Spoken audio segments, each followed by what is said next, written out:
Well, imagine never having to worry about hurricanes and energy impact. Imagine never having to gas up your car again or recharge your cell phone. An endless supply of energy that does not harm the environment and won't cost you a dime. In fact, it comes from thin air. My next guest says the technology exists. Here to explain how it works is Sean McCarthy. He's CEO of a company called Storm. It's a technology firm based in Ireland. Good to have you, sir. Good evening. This almost sounds too good to be true. Now, I know you're a genius, but if you could explain it in layman's terms for me. What we've done is, about 3 years ago, we developed a way of constructing magnetic fields so that when you travel around the field, you suffer a net gain of energy. This energy, we have proven over the years, doesn't come from any other source. What that means in terms of a product is quite literally that, you know, if we deploy this as a replacement for your car engine, you'll never have to put gas into your car. We replace a battery in your cell phone, you'll never have to recharge your phone. But where is the energy coming from, Sean? Literally, there has never been an identifiable source for the energy. What this technology is doing is directly contradicting one of the basic laws of physics, the principle of the conservation of energy. So what we did last week is to issue a challenge to the world of science to ask them to come and to test it and to let the public know that this technology exists. So, and they were impressed by what they saw. There's something about the magnetic images or presence that makes this work. My immediate reaction to that was, is there any hazard, danger, cancer-causing type vulnerability here? Anything like that? No, I mean anything that has electrical energy in it generates a magnetic field. The kind of magnetic fields we're looking at here are very low level, and the technology itself is shielded, so there's no discernible magnetic field outside of the technology itself. Our key focus at the moment is to start a process of very in-depth validation from the scientific world, which will start later this year, and we expect the results of that to be released towards the end of next year. You realize if you're onto something, Sean, you've driven the automobile business out of business and a host of others that depend on battery and fuel juice. I don't see it. I think this is an opportunity. I mean, I think that one of the key issues that we face are polluting energy sources. This isn't going to put the automotive industry out of business, and quite the opposite. We see this as a huge opportunity for, you know, cleaner automobiles, for less toxic batteries. All right. You're a private concern right now. You're deliberately not doing this to raise money, just to increase professional recognition, by which you can later on get funding, right? Yeah, what we've said is because claims like this have obviously been made in the past, right. We've distinguished ourselves from other claimants by first of all saying, during this process we're not going to attempt to commercialize. This needs to be an honest review from the world of science. We will neither raise money nor license the technology until the world of science has fully acknowledged that the results, have published the results of their technology and shown this to work. Our key focus at this point is simply to allow the public to see that this technology is available. We'll look then at commercialization after that. All right, Sean McCarthy, thank you. Thank you. Now to another good idea, and imagine a machine that could power your house for free. Well, that's exactly what two Australian inventors claim they've developed. Using magnets and a battery, their new generator has been described as revolutionary, and foreign investors are lining up for a piece of the action. Chris Allen reports. So, John, this is the machine? Yes, this is it, Chris. What's it capable of? Well, it'll power a house. The machine will provide sufficient electricity to run a house and have power to burn. It sounds too good to be true, but inventor John Christie is convinced his machine will change the world. So, John, basically you're saying this machine can produce 5 times as much power as it consumes? Yes, it does. This one, exactly as we see it, it does. And in fact, it can produce more than that. Once kick-started from a battery, John and his partner Lou Britz say this prototype will run for years without stopping, generating 24 kilowatts of power a day. You don't get more revolutionary, I think. I mean, we're talking about something that has the capacity to change the way that the world produces its electric power. It has the capacity to change the way that cars are propelled. It can replace the combustion engine, in fact. John, these are big claims. Are you sure you can live up to them? We don't really need to live up to them, Chris. What the technology speaks for itself.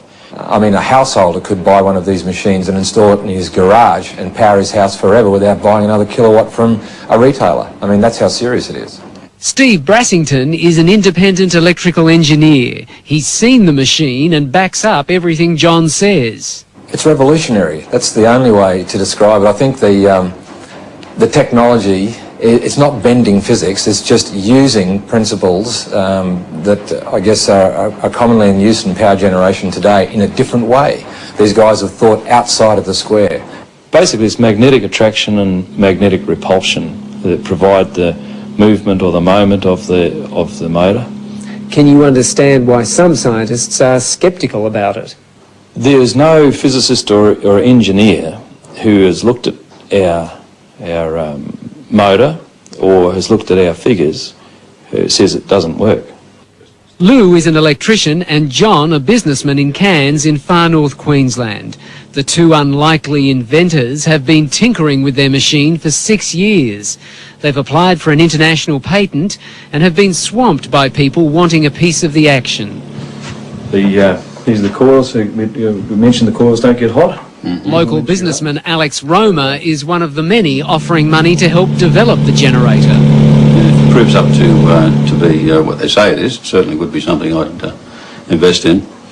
John has also spoken to millionaire inventor George Lewin, the man who came up with the Triton workbench and who's now setting up a fund to stop Australian inventions going overseas. There's an opportunity here, I think, to share an invention with the world that is beyond anything that we've ever contemplated before. Since the 8th century, scientists have been trying to develop a machine with the power to change the world, able to produce a limitless supply of energy. Leonardo da Vinci declared it an impossibility. Others, including Johann Bessler in the 18th century, claimed success.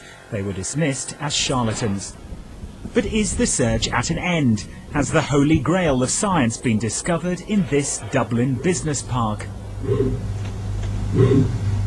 The businessmen behind the claim say this test rig proves their theory. As it turns, it's making more energy than it's using. What we found is that when you construct certain magnetic fields using permanent magnets, the kind of magnets you have in your fridge, that certain constructions of these magnets cause certain fields. When you travel around the field, stopping and starting at the same position, you gain energy. The trained engineer who set up Stirling says the results were found by accident 3 years ago.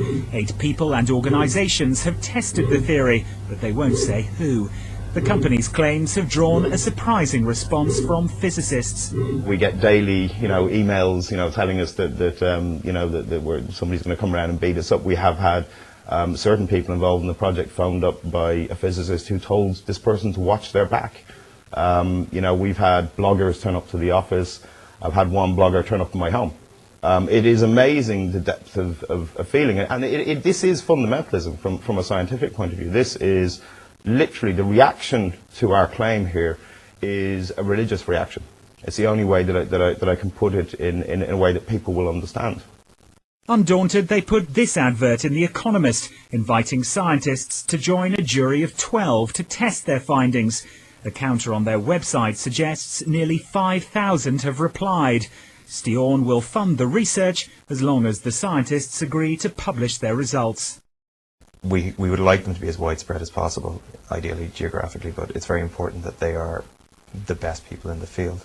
There's no value in us doing this and then ending up with a jury that we can be told, well, actually they're not the most qualified people. So we have to get the most qualified people we can get, otherwise it won't hold water. But why are so many so sceptical? Because it challenges the very foundations of physics. There are 2 fundamental laws that we consider in thermodynamics, the laws of thermodynamics. And the first law says that you cannot create or destroy energy. And you can only convert it from one form to another. And the second law of thermodynamics says if you put energy into a system, you can't get all of that energy out. But there's always a possibility that we will find something extraordinary. But I have to say I'm a bit sceptical that we are going to find something that will break all the observed laws. The testing could take years, but it's still a high-risk strategy. Stirling staff know they face global ridicule if the verdict is damning. The prize for success is a priceless patent, which would end our dependence on oil and potentially extinguish poverty, famine and drought. Now the jury must deliberate. Robert Nisbet, Sky News, Dublin. Lonnie Johnson is what you would call a prolific inventor. The engineer holds more than 100 patents, inspired to create ever since he was a child. I was always curious about how things worked. I would take my siblings' toys apart to, sometimes I put them back together, sometimes I use parts to make something else totally different. When he was a teenager, Johnson won an engineering contest with a robot he built while growing up in the segregated South. We were the only black school represented, but Linux was such an impressive piece of work that we were able to walk away with first place. Years later, as an engineer for NASA's Jet Propulsion Lab, Johnson helped design the Galileo mission to Jupiter and the Mars Observer projects. But Johnson's biggest claim to fame was engineering this toy, the Super Soaker squirt gun. More than $1 billion in sales later, Johnson had the resources to work on his real life's mission, finding ways to power the world without polluting it. That was my strategy because I was having a lot of trouble getting investors or people to support the research that I wanted to do in the hard science area. The engineer started 2 companies, located them in what was once a blighted Atlanta neighborhood, and hired fellow scientists to work on his mission. We've done some things at the research level that a lot of people have predicted were impossible and could not work. Johnson and his team spent 7 years developing this lithium-air battery. A battery, he says, provides 10 times more energy than the most powerful batteries now on the market. Whereas the auto industry now is trying to get to 100 miles on a single charge, you'd actually be able to charge your car and drive up to 1,000 miles on one charge nonstop. So that would eliminate the reservation that a lot of people have about electric cars. Johnson has tested the battery's ability in the lab time and again. But in order to get the battery to work in an electric car, it needs to be larger. And scaling it up takes big money. We could actually put it in a car and drive a car, I'd say 12 to 18 months if we had adequate funding. But Johnson says companies with far more resources are starting to catch up. Now we've got large entities like the national laboratories and the IBMs and others who have very deep pockets are starting to focus on this technology. So we've got to run faster to stay ahead. The other potentially world-changing invention he's developed is this engine. The J-Tech converts heat to electricity. Popular Mechanics magazine awarded the J-Tech its breakthrough prize in 2008. And the National Science Foundation has said the J-Tech has, quote, a good chance of being the best thing on Earth. It took us a while to convince people that even the engine was real and it could work. Johnson says the engine, which pushes hydrogen through a membrane, could power entire cities once it's scaled up. If we had a way of converting heat from the sun to electricity as cost effectively as we can burn coal or gas or natural gas to produce electricity, then we would be using the sun a lot more. This would really, literally change the world if we're successful. Johnson has received some funding from the Department of Energy and support from the Department of Defense, but not enough to get the project commercialized. That, he says, will take several $1 million. Everything depends on resources. I could have an engine working inside of a year at this point. So far, Johnson has mostly gone it alone. It has been a major personal investment. The 61-year-old hopes will pay off in his lifetime. If it doesn't, it won't be for a lack of trying. Turn the machine on. Denny Klein fires up his hot new invention. His machine emits a flame that feels only slightly warm to the touch. But watch what happens when he touches anything else. Instantaneously, I can burn a hole right down through the center of that brick. The flame instantly turns hotter than the surface of the sun. Heat so intense it takes only seconds to literally burn a hole through charcoal. 3 seconds turns a brass ball to glowing liquid metal. Tungsten lights up like a sparkler. Steel, lead, and other metal slices on contact. Yet the tip of the welder stays cool to the touch. No other gas will do this. Denny Klein uses an alternative fuel source once thought impossible. says people still have trouble believing him when he reveals his liquid fuel. Water. Take water and electricity, and we break it down through our very unique electrolysis process. Klein has just patented his process of converting H2O to HHO, producing a gas that combines the atomic power of hydrogen with the chemical stability of water. It turns right back to water. You can see the water running off of this. Klein originally designed his water-burning engine for cutting metal. He thought his invention would replace volatile acetylene in welding factories. Then one day, as he drove to his laboratory in Clearwater, he thought of another way to burn his HHO gas. On a 100-mile trip, we use about 4 ounces of water. Klein says his prototype 1994 Ford Escort can travel exclusively on water, though he currently has it rigged to run as a water and gasoline hybrid. Simply speaking, it can change the world by reducing our dependence on fossil fuels. These are equivalent to our... Pete Dominici is helping Klein take his hydrogen technology patents from a 2-room office in Clearwater to consumer markets around the world. You know what? Microsoft came out of nowhere, came out of the garage. Why not hydrogen technologies? The duo is already in negotiations with one U.S. automaker and the U.S. government. Their plans have grown from basic welding with water to powering the entire world from the safest and cleanest fuel on Earth. Craig Patrick, Fox News. Members of Congress recently invited Denny Klein to Washington to demonstrate his technology. Now his company is currently developing a Hummer for the U.S. military that can run on both water and gasoline. So far, his water-powered engines have passed all performance safety inspections, so all systems appear to be go right now, and gives new meaning to the term running water. You just have to hope that water prices don't go up like the gas. And the top, our news here at 6 o'clock, an age-old dream becoming a reality. A local inventor has discovered a way, hear this, to use water to run your car. It's a major breakthrough that will no doubt make motorists happy. And as Ralph Robinson explains, the Pentagon is also showing lots of interest in this project. Water has always been considered a precious commodity, but Stan Meyers' invention may make it even more valuable. He has developed what's called a water fuel cell. It has taken the place of his old gas tank. The water fuel cell breaks down water molecules into oxygen and hydrogen. The hydrogen is used to run his dune buggy. I don't care if you use rainwater, well water, city water, ocean water. If you don't have any fresh water, go ahead and use snow. If you don't have any snow available to you, then use salt water because there's no adverse effect to the fuel cell. Myers started working on this project 4 years ago. He's not a scientist. He isn't even a chemist. In fact, he never graduated from college. Myers was determined, he says, to design something to protect this country from oil embargoes.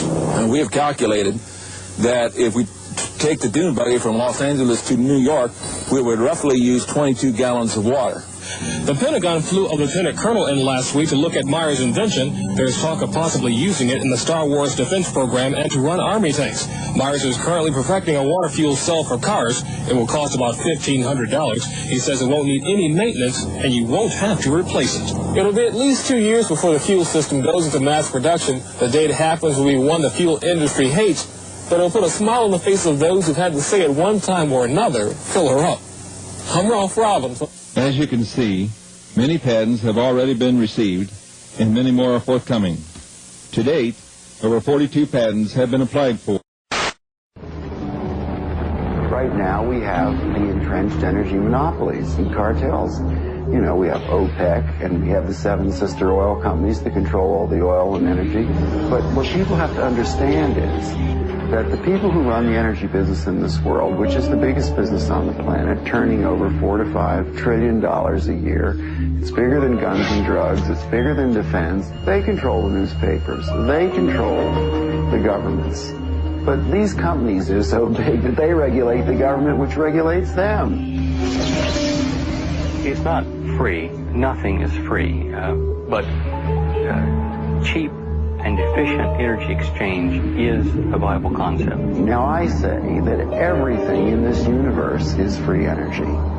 It's been dreamed of for hundreds of years that somewhere, someplace, as Tesla said, man will hook his machinery to the very wheelwork which drives the universe itself. The history of science is the history of the suppression of great inventions. A few classic stories Nikola Tesla. Nikola Tesla is regarded as the founding father of free energy. His astounding developments in the generation of alternating electrical current are still being used today. His most notorious project involved the transmission of wireless electricity into the atmosphere, which allowed for unlimited power to be freely accessed by everyone. When his financial backer, J.P. Morgan, realized that this power system could not be metered, all funding was immediately withdrawn. Tesla's electrical broadcast towers were dismantled, and through Morgan's many close connections with the media and government, Tesla's career was destroyed. In 1977, Bruce De Palma unveiled the first prototype of the N machine, an electrical generator which uses rotating magnets to generate up to 5 times more power than it takes to drive it. I know about the fact that the Japanese government and the Indian government have ongoing projects to produce N machines for domestic power.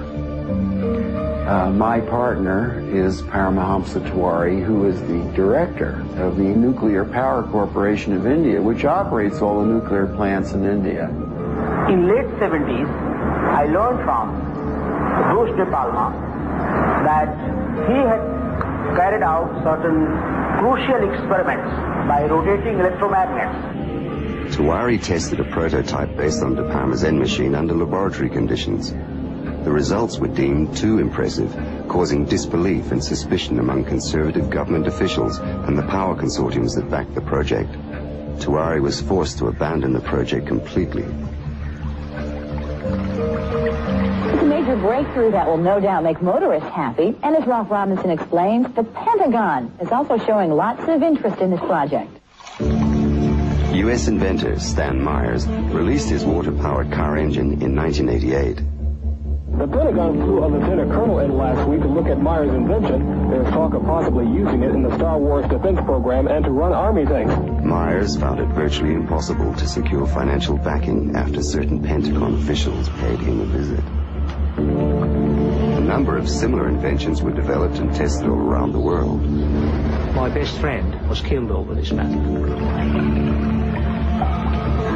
There's a chap here, about 10 minutes away from here, driving. He has been running his car on water since 1986 with the government's permission, provided that he keeps his mouth shut. And with regular intervals, using his own words, they keep warning him to keep his mouth shut. One of our colleagues who have been running car on the water for the 10-year period now, he reckons that it's 26 times more powerful than petrol.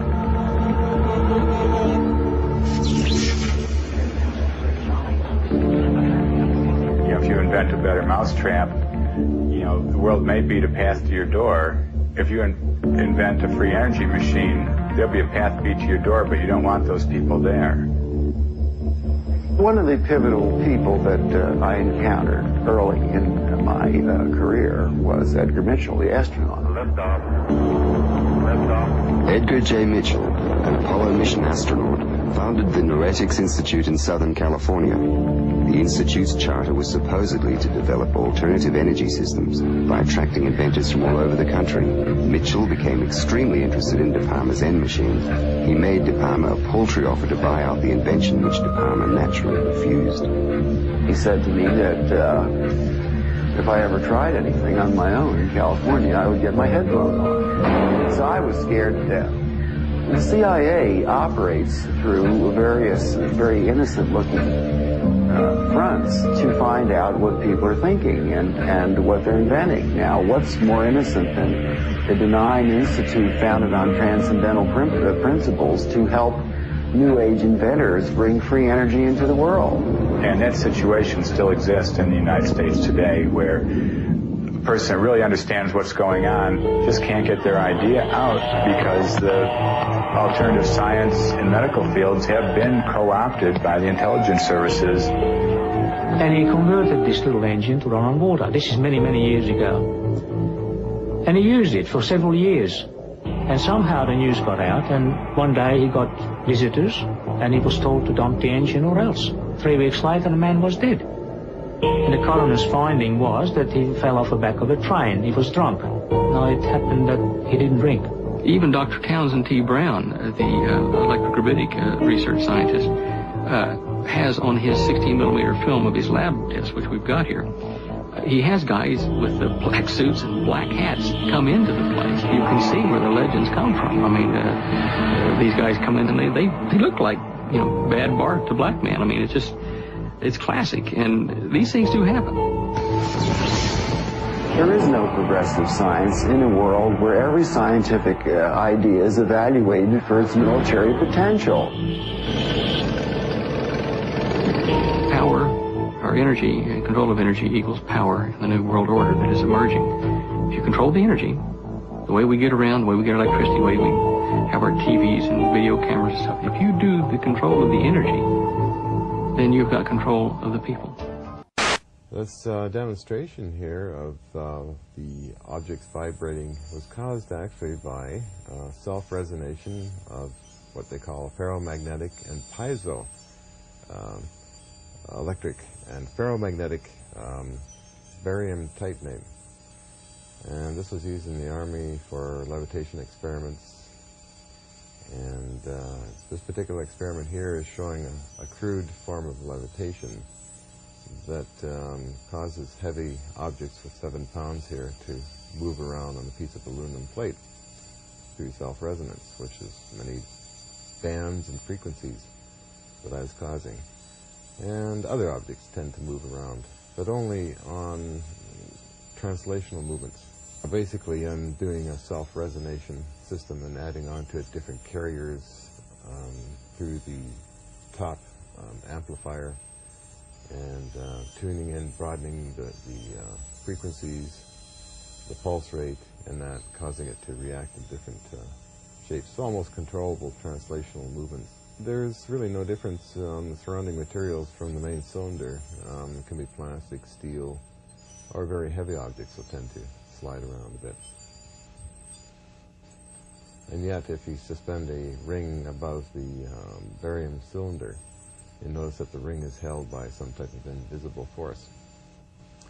So the applications of this in advanced applications using free energy or zero-point energy to power it would be in propulsion technologies. And that would be applicable to the forces that this type of material puts out.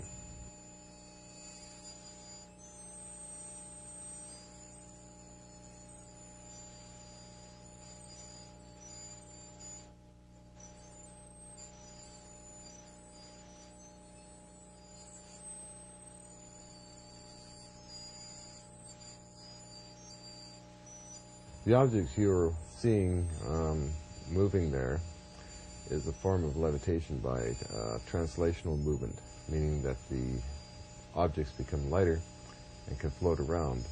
The heaviest being the barium cylinder that you see there with the 2 wires coming out of it. Tends to slide around on 7 pounds of its own weight. So that's basically what you're seeing. The physics of it is self-resonation through a power amplifier and broad and narrow bands of electrical energy going into this crystal. The long-term applications could be used in space propulsion and perhaps in medical research and metallurgical research. Well, microphones actually are made out of the same material as the large cylinder of barium titanate, and there's a self-resonation effect taking place there. And that goes through the amplifiers, and then I broaden and narrow the bandwidths and add pulses in that to create the effects you just seen.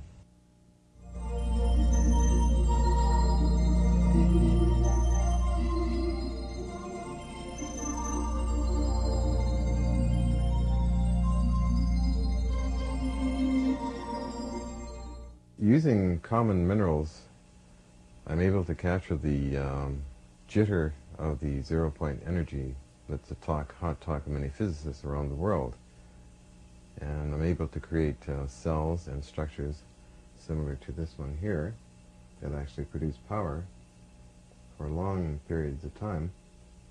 As you can see, we're getting a reading here of almost half an electron volt from this pile of crystals.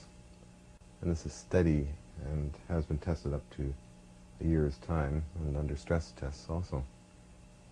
So, which made me decide to then, of course, mount the same material in cylinders.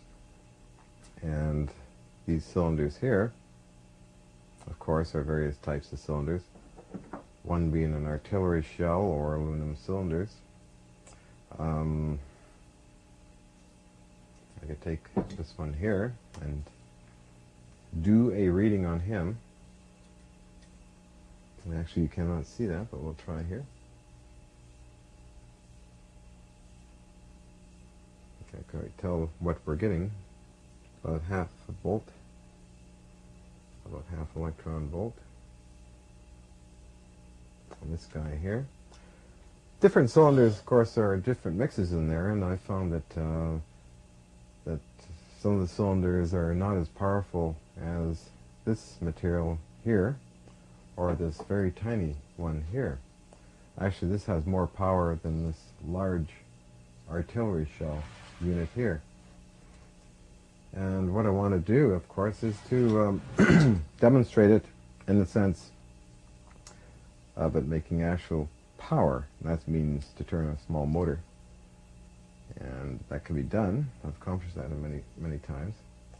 We're just taking a reading here on the very small one. 1 cubic inch of raw material from the earth. It's still powering for over a year. Basically, I want to use these as replacements for batteries, which I think I can achieve. And to demonstrate even more so, I'm looking for a hot cylinder, which I'll call a hot one. Will maybe be this one, which is a combination of material from this little cylinder back into here. Instead, actually, we can take a voltometer reading on him and see if he's up to par. We get 1.635 electron volts, so I think that he's lively enough to power this little motor. And we'll find out. So I'm holding this motor here. I attach a lead to the base. Get him out of the way. Okay, I'm attaching this to the base here.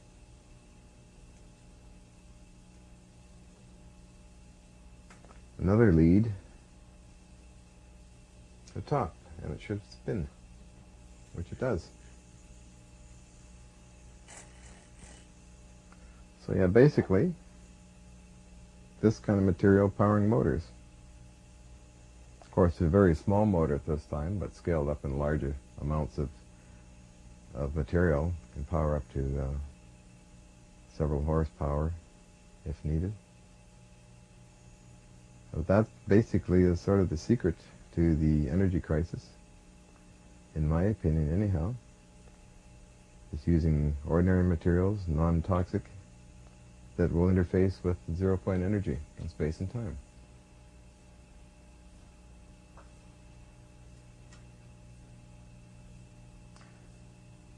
Now we're taking a reading of one of the most powerful ones, the 1.635 volts, fluctuating a bit, but very steady and strong.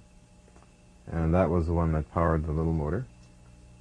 There's quite a host of natural, non-toxic minerals in there that activate. Much similar to the Moray valve of 1927, where Moray used natural minerals and got a lot of power in the range of about 5,000 watts usable power at 110 volts at 400 cycles per second. Long wire antenna. Using basically the same kind of principles. It's sort of a shake and bake recipe. It's extremely simple, ridiculously simple. And I do that. I simply just put it in and heat it up, shake it around, and let it crystallize. And once it's crystallized, then it captures and conforms to the zero-point energy that's around all of this. And actually, I find the most simplest of the recipes the most powerful, meaning this little fellow here, where I tried to advance the field strength or the energy, however, failing in a few of these cylinders, which are quite, as one would say, it would only put out millivolts. This one here is another powerhouse unit. Being smaller, actually, they tend to get stronger. Again, it's reading about similar to this pile here. But again, I should take a reading on this because he's quite interesting to a lot of people. Being the smallest of them, that would be approximately 1/3 of a volt. Always steady, always strong. I've used direct shorts on these connecting together for days at a time, and they still keep on pumping out energy. Some explanations, of course, can be found in solid-state physics in the old ham radio magazines when transistors were first coming out. And that will help the viewer to see some of the technology in those days, and for the future can see also the possibilities of what they call space charge and junction barrier type of technologies in crystals. The interesting aspect of this technology is that these cells, crystalline cells, can be put in series and parallel to add up voltage and also add up amperage. So theoretically, if you had a room or a refrigerator full of them, you could power a lot of different types of appliances. You can have 110 volts if you wish, if you had them all in series, and then parallel for the amps. That's well, also they cooperate with one another, going in series and parallel, which makes them quite practical. Plus, they're very cheap to make, and they are basically from just nature's own raw minerals.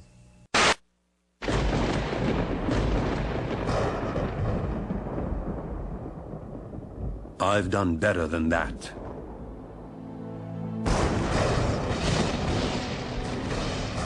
You'd think you'd know his name. Every time you switch on a light or turn on your radio, his contributions are as far-reaching as those of Albert Einstein, Isaac Newton, or even his nemesis, Tom Edison. This mysterious, tall, dark Serbian invented alternating current, wireless communication, the modern electric motor, basic laser and radar technology, X-rays, neon, robotics, remote control, and cellular technology. Tesla was on a mission dedicated to unlocking the secrets of nature, his greatest obsession. He left little time for relationships or business. Nikola was exceedingly vulnerable in this regard. Wall Street monster J.P. Morgan was always lurking in the background, salivating over Tesla's patents. He wanted total control of the new power industry and would even crash Wall Street in order to shake out the competition. J.P. Morgan towered above all the Wall Street people like Samson over the Philistines. There were repercussions. One dark afternoon, Tesla tore up his own royalty agreement with Westinghouse, a contract potentially worth billions of dollars, in order to save their company from financial doom. This insane act of generosity was never reciprocated, even after Westinghouse's death in 1913. Despite the volatile world of finance in those days, Tesla was still courted by the rich and powerful. Nikola would soon engage the biggest fish in the pond while undertaking his greatest venture, Wardenclyffe. This fantastic structure was the very culmination of Tesla's vision to create a worldwide communication system for sending sound and pictures. The primary goal was to beat Marconi for the honor of delivering the world's first transatlantic wireless signal. By no accident, Tesla's grand project was to be financed by the devil himself, J.P. Morgan. You're a strange man indeed, Tesla. After the papers are signed, you may draw upon the house of Morgan, but it's important that I remain a silent partner. You do understand what that means, don't you, Mr. Tesla? But Nikola had a secret. The system could also electrify the world. Wardenclyffe would provide limitless, free energy, everywhere, for everybody. When J.P. Morgan found out about this leap of technology, he wouldn't tolerate it. He knew Tesla could deliver, and the banker overlord couldn't put a meter on it. A man always has two reasons for doing anything. A good reason, and the real reason. Mid-construction, Morgan would cancel the contract and blackball Tesla, thus excluding him from any other investor. Mr. Morgan, are you going to leave me in a hole? I've made 1,000 powerful enemies on your account. In 100 years from now, this country would give me much for the first honor of transmitting power without wires. Wardenclyffe faltered, and Marconi sent his transatlantic signal. Tesla would suffer his second nervous breakdown, and never again would he regain his momentum as before. But despite his cruel fate, Nikola stayed the course.